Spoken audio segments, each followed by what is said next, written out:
Sa ngalan ng Ama at ng Anak at ng Espiritu Santo, Amen. ang pagpapala ng ating Panginoong Heso Kristo, ang pag-ibig ng Diyos Ama, at ang pakikipagkaisa ng Espiritu Santo naway sa mainyong lahat. At sumaiyo rin. Mga kapatid, aminin natin ang ating mga kasalanan upang tayo'y maging marapat gumanap sa banal na pagdiriwang. Inaamin ko sa makapangyarihang Diyos at sa inyo mga kapatid na lubha akong nagkasala sa isip, sa salita at sa gawa at sa aking pagkukulang. Kaya isinasamo ko sa mahal na Birheng Maria, sa lahat ng mga anghel at mga banal, at sa inyo mga kapatid na ako'y panalangin sa Panginoong ating Diyos. Kaawaan tayo na makapangyarihang Diyos, patawarin tayo sa ating mga kasalanan at patnubayan tayo sa buhay na walang hanggan. Amen. Panginoon, kaawaan mo kami. Panginoon, kaawaan mo kami. Kristo, kaawaan mo kami. Kristo, kaawaan mo kami. Panginoon, kaawaan mo kami. Panginoon, kaawaan mo kami. Manalangin tayo. Ama naming makapangyarihan, ang pananampalataya, pag-asa at pag-ibig namin ay iyong dagdagan.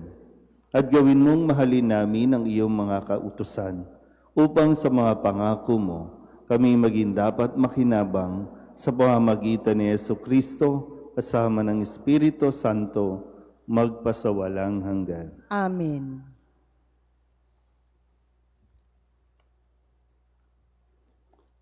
Pagbasa mula sa sulat ni Apostol San Pablo sa mga taga-Roma. Mga kapatid, tinutulungan tayo ng Espiritu sa ating kahinaan. Hindi tayo marunong manalangin ng wasto, kaya't ang Espiritu ay lumuluhog para sa atin sa paraan di magagawa ng pananalita. At nauunawaan ng Diyos na nakakasaliksik sa puso ng tao. Ibig sabihin, sabihing Espiritu, sapagkat Espiritu'y lumuluhog para sa mga banal ayon sa kalooban ng Diyos. Alam natin sa lahat ng bagay, ang Diyos ang gumagawang kasama ang mga nagmamahal sa Kanya, ang mga tinawag ayon sa Kanyang pakanukala, sa Kanyang ikabubuti. Sapagkat sa mulat mula pa'y alam na ng Diyos kung sino ang sa Kanya. Ang mga ito'y itinalaga niya maging tulad ng Kanyang anak, at sa gayoy naging panganay natin siya. At ang mga tinalaga niya noong una pa ay Kanyang tinawag. Ang mga tinawag niya ay Kanya ring pinawalang sala, at sa Kanyang mga pinawalang sala ay sa Kanya naman binigyan ng karangalan. Ang salita ng Diyos. Salamat sa Diyos. Lubos akong tunghayan mo at tugunin, o poon, aking Diyos.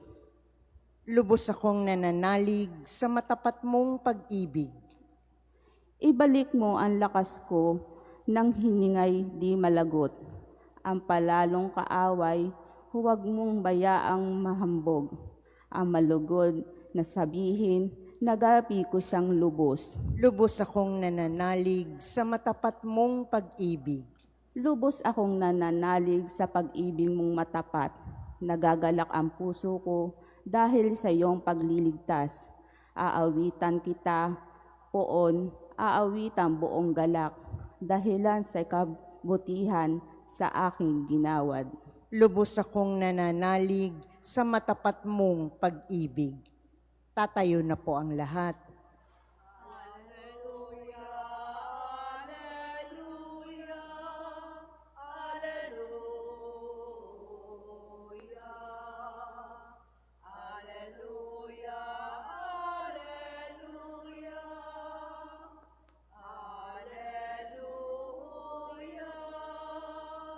Tayo'y tinawag ng Diyos upang magningning na lubos sa aral ni Kristo Jesus.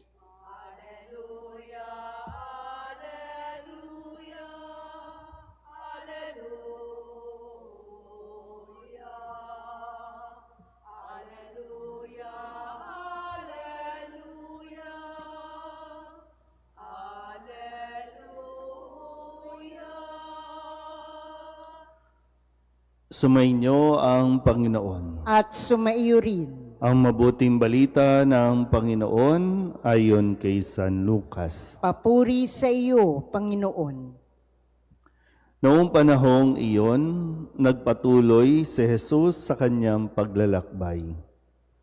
Siya'y nagtuturo sa bawat bayan at nayon na kanyang dinaraanan patungong Jerusalem.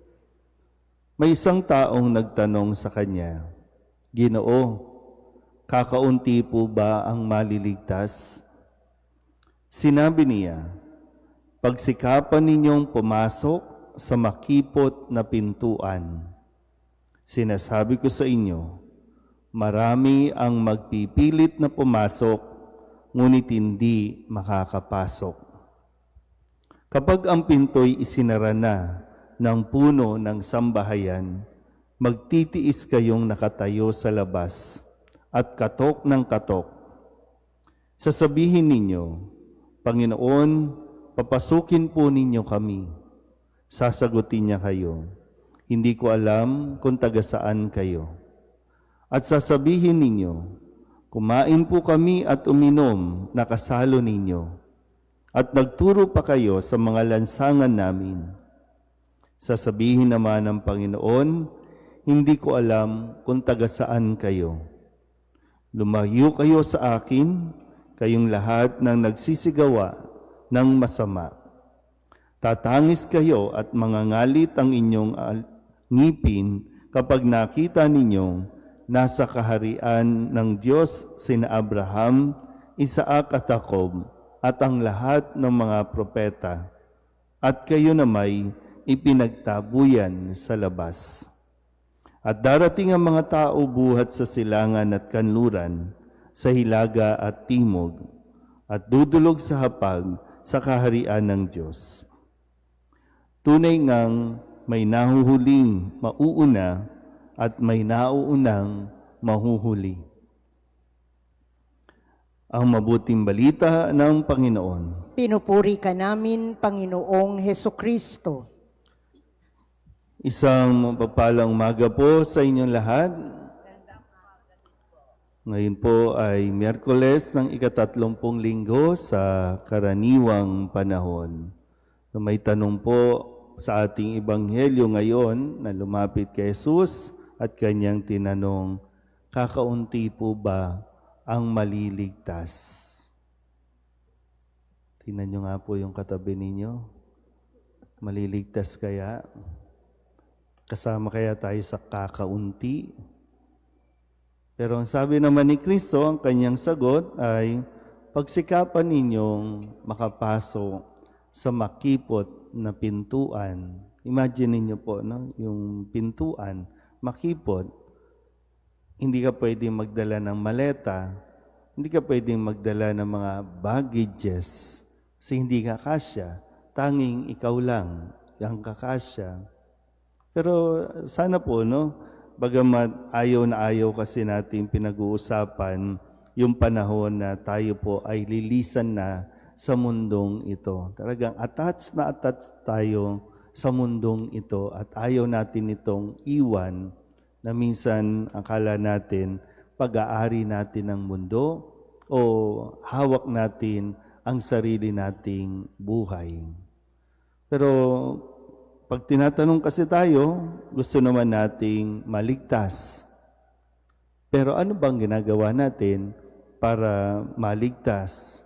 Kasi yung talinghaga na ibinigay ni Kristo ay para mas higit nating maunawaan na hindi lahat ng nagsisimba. Kasi sabi po, no, ibinibida ng mga tao na pakiramdam nila dapat silang kabilang sa mga maliligtas. Di ba may mga ganun tayong mentality, no? Kami lang ang maliligtas. Pero dito, yung mga nagsasabing kami lang ang maliligtas, baka sila pa ang hindi papasukin no, kapag isinara na ang pinto. At tayo din, no, na sabi nga pag sinabing, kumain po kami at uminom, nakasalo ninyo. Ano ba ang pagkaunawa natin dito? Pag sinabing, kumain naman po kami at uminom, nagsimba naman kami araw-araw. Matanggap kami ng tinapay, nasa Eucharistia. Sapat na ba yun? Sa tingin niyo po ba, ang pagsisimba natin araw-araw ay sapat na para masabing makakapasok tayo sa pintuan ng langit? Yun ba yung ating paniniwala? Sapat na ba ito? Kasi lahat naman pwede magsimba. Bukas pa ang pintuan ng simbahan. Bukas na bukas yan. Ang laki nga ng pintuan natin. Kaya hindi tayo pwedeng magpatumpik-tumpik lang, no? Hindi tayo pwedeng sa walang bahala. Kailangan na tayong makaramdam. Kailangan tayo rin, kumbaga, mangamba tayo. Ito bang ginagawa ko? Sapat na ba ito para makapasok ako sa langit? Kaya maganda po, no? Sabi nga sa paalala sa atin sa sulat ni San Pablo sa mga taga-Roma, tinutulungan tayo ng Espiritu ng ating Panginoon dahil hindi tayo marunong manalangin ng wasto. Kaya't ang Espiritu ang lumuluhog para sa atin. Kaya patuloy nating ipagdasal. Hindi natin kasi kakayanin sa sarili lang nating lakas. Yung tayo po ay makagawa ng mabuti, yung tayo ay makasunod sa kautusan ng Diyos. Hindi natin kakayanin bilang tao. Pero sa tulong ng Espiritu Santo, makakaya natin. Pero yun po, ulitin ko, gusto nating makapasok sa langit. Pero kaya ba tayo nagsisimba para wag munang pumasok sa langit? Diba ganun, no? Sinabi, handa ka na ba? Gusto mo na ba? Wag muna, wag muna. Pero simba ka naman ng simba araw-araw. Pero ayaw mong pumasok sa langit. Ano ba talaga? Pero yung katotohanan po, no? Kaya nga, sunod-sunod na rin itong maririnig natin tungkol sa kaharian ng Diyos.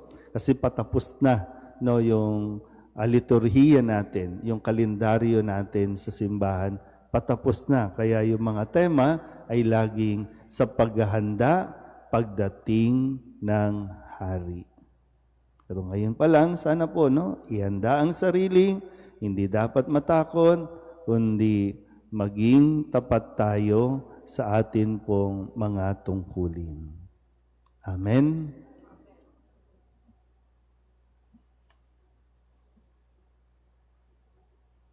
Tatayo na po ang lahat.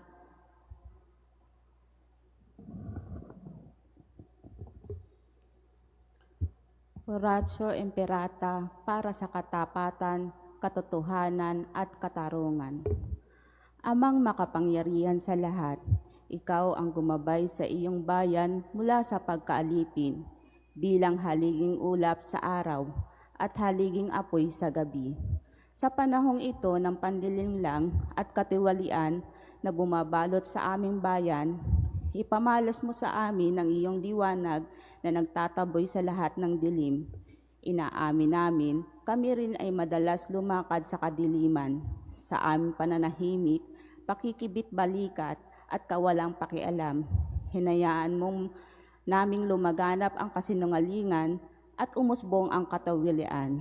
Patawarin mo kami, Panginoon, at linisin mo ang aming mga puso sa kasalanang bumubulag at sumisira, kasalanang umaagaw ng pagkain sa mahihirap at ng pag-asa sa buong bayan. Ipagkaloob mo sa amin ang mga pinuno na kawangis ng puso ng iyong anak, sa mga pastol na handang maglingkod, hindi ang mga lobong sumisila sa kapangyarihan ng iyong banal na Espiritu. Bigyan mo kami ng lakas ng loob na itakwil ang kasinungalingan, ibunyag ang pandaraya, igiit ang katarungan, at ipagtanggol ang katotohanan sa lahat ng aming gawain, pampubliko man o pangsarili, upang ang katapatan ay dumaloy sa aming lupain tulad ng ilog at ang katuwiran ay lumagasa na parang malakas na agos. O Diyos ng katarungan at habag, gawin mong ubasan ng kabutihan ng aming bayan, hindi laso ng kasakiman, manipulasyon at pagkamasarili, kundi pagyamanin ng katapatan, malasakit at pag-ibig. Hinihiling namin ito sa pamamagitan ni Kristo na aming Panginoon. Amen. Maria, salamin ng katuwiran, Ipanalangin mo kami. San Miguel Arcangel, Ipanalangin mo kami. San Lorenzo at San Pedro Calunsod, Ipanalangin ninyo kami. Uupo na po ang lahat.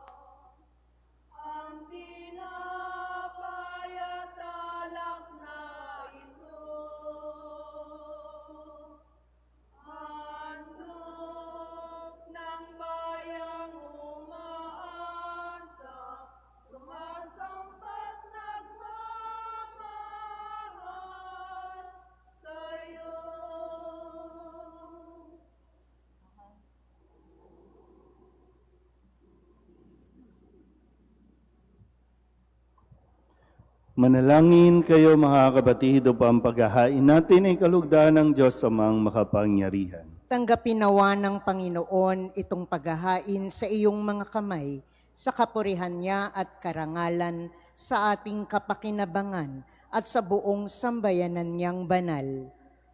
Ama naming lumikha, tunghayan mo ang mga alay na aming inihahain sa iyong kadakilaan, upang ang paglilingkod na aming ginagampanan ay humantong sa iyong lalong ikadarangal.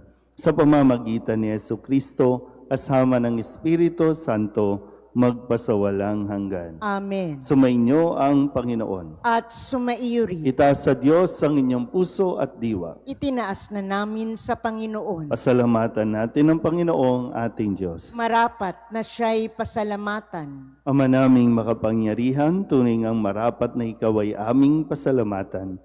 Pinagbibigyan mong ito'y aming maihayag, kahit na ito'y walang anumang maidaragdag, sa kadakilaang sa iyo ay likas. Sa pagpupuri nami ang nakikinabang, ay kami ring iyong pinakikiharapan. Sa pamamagitan ng iyong anak na minamahal, kaya kaysa ng mga anghel na nagsisiawit ng papuri sa iyo, nang walang humpay sa kalangitan, kami nagbubunyi sa iyong kadakilaan. Santo, Santo, Santo, Panginoong Diyos ng mga hukbo, napupuno ang langit at lupa ng kadakilaan mo, o sana sa kaitaasan. Pinagpala ang naparirito sa ngalan ng Panginoon, o sana sa kaitaasan. Ama naming banal, ikaw ang bukal ng tanang kabanalan. Kaya't sa pamamagitan ng iyong Espiritu, gawin mong banal ang kaloob na ito upang para sa aming maging katawan at dugo ng aming Panginoong Hesu Kristo. Bago niya pinagtiis ang kusang loob na maging handog, hinawakan niya ang tinapay, pinasalamatan kaniya. Pinaghati-hati niya iyon, iniabot sa kanyang mga alagad at sinabi,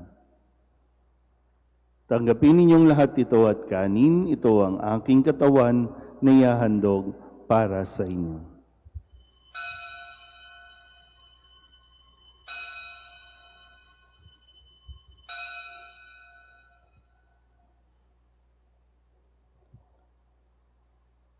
Gayun din naman nang matapos ang hapunan, hinawakan niya ang kalis, muli kaniyang pinasalamatan. Iniabot niya ang kalis sa kanyang mga alagad at sinabi, "Tanggapin ninyong lahat ito at inumin. Ito ang kalis ng aking dugo, ng bago at walang hanggang tipan. Ang aking dugo na ibubuhos para sa inyo at para sa lahat, sa ikapagpapatawad ng mga kasalanan. Gawin ninyo ito sa pag-alaala sa akin."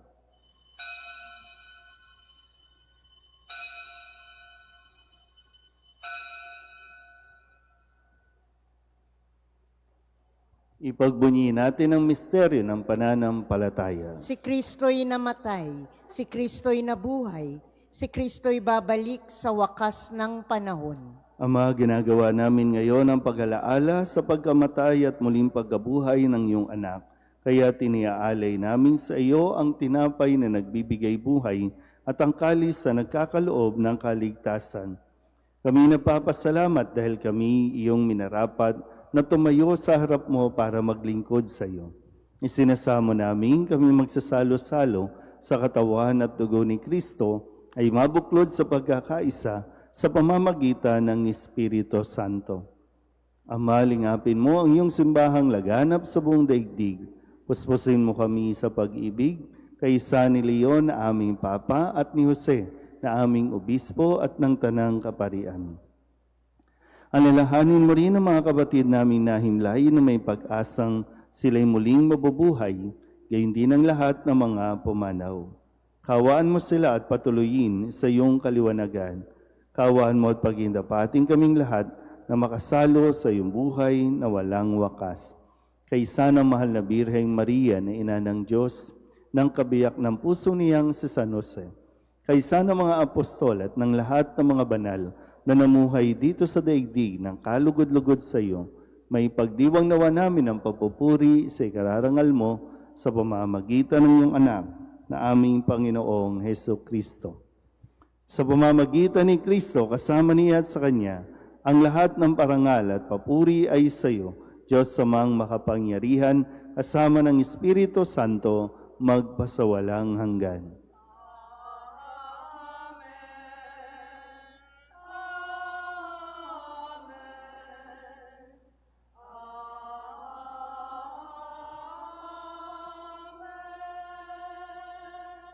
Sa tagubilin naman ang gagaling na utos at turo ni Jesus sa Panginoon natin at Diyos, ipahayag natin ang lakas loob. Ama namin, Sumasalangit ka, sambahin ang ngalan mo, mapasa amin ang kaharian mo, sundin ang loob mo dito sa lupa para nang sa langit. Bigyan mo kami ngayon ng aming kakanin sa araw-araw at patawarin mo kami sa aming mga sala para nang pagpapatawad namin sa nagkakasala sa amin. At huwag mo kaming ipahintulot sa tukso at iadya mo kami sa lahat ng masama. inihiling namin kami iadya sa lahat ng masama, pagkalooban ng kapayapaan araw-araw, iligtas sa kasalanan at ilayo sa lahat ng kapahamakan. Samantalang aming pinananabikan ang dakilang araw ng pagpapahayag ng tagapagligtas naming si Heso Kristo. Sapagkat iyo ang kaharian at ang kapangyarihan at ang kapurihan magpakailanman. Amen. Panginoong Heso Kristo, sinabi mo sa iyong mga apostol, kapayapaan ang iniiwan ko sa inyo, ang aking kapayapaan ang binibigay ko sa inyo. Tunghayan mo ang aming pananampalataya at huwag ang aming mga pagkakasala. Pagkalooban mo kami ng kapayapaan at pagkakaisa ayon sa iyong kalooban, kasama ng Espiritu Santo, magpasawalang hanggan. Amen. Ang kapayapaan ng Panginoon ay laging sumainyo. At sumaiyo rin. Mabigayan po tayo ng kapayapaan sa isa't isa. Kordero ng Diyos na nag-aalis ng mga kasalanan ng sanlibutan, maawa ka sa amin. Kordero ng Diyos na nag-aalis ng mga kasalanan ng sanlibutan, maawa ka sa amin. Kordero ng Diyos na nag-aalis ng mga kasalanan ng sanlibutan, ipagkaloob mo sa amin ang kapayapaan. Ito ang kordero ng Diyos. Ito ang nag-aalis ng kasalanan ng sanlibutan. Mapalad ang mga inaanyayahan sa kanyang piging. Panginoon, hindi ako karapat-dapat na magpatuloy sa iyo, ngunit sa isang salita mo lamang ay gagaling na ako.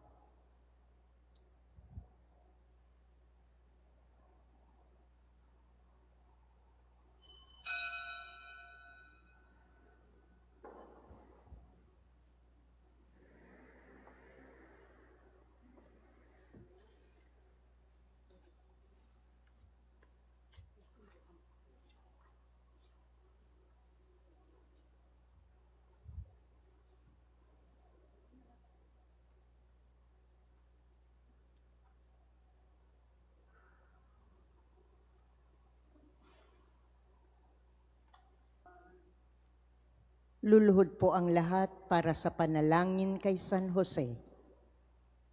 Abang tagapangalaga ng tagapagligtas, kabiyak na puso ng mahal na Birheng Maria, sa iyo ipinagkatiwala ng Diyos ang kaisa-isa niyang anak. Sa iyo nagtiwala si Maria. Sa piling mo, si Kristo'y naging tao. Maging ama ka rin sa amin, pinagpalang Jose, at gabayan mo kami sa landas ng buhay. Ihingi mo kami ng biyaya, awa at tapang, at ipagtanggol kami sa lahat ng masama. Amen. Tatayo na po ang lahat. Manalangin tayo. Ama naming mapagmahal, maging lubos nawa ang aming pakikinabang sa tinanggap naming sa piging mong banal, upang ang aming ginaganap ng lantaran ay siyang aming makamtang tunay sa pamamagitan ni Jesucristo kasama ng Espiritu Santo magpasawalang hanggan. Amen. Sumainyo ang Panginoon. At sumaiyo rin. At pagpalain kayo ng makapangyarihang Diyos, Ama, Anak, at Espiritu Santo. Amen. Tapos ang banal na misa, humayo tayo sa kapayapaan ni Kristo. Salamat sa Diyos. Magandang umaga po.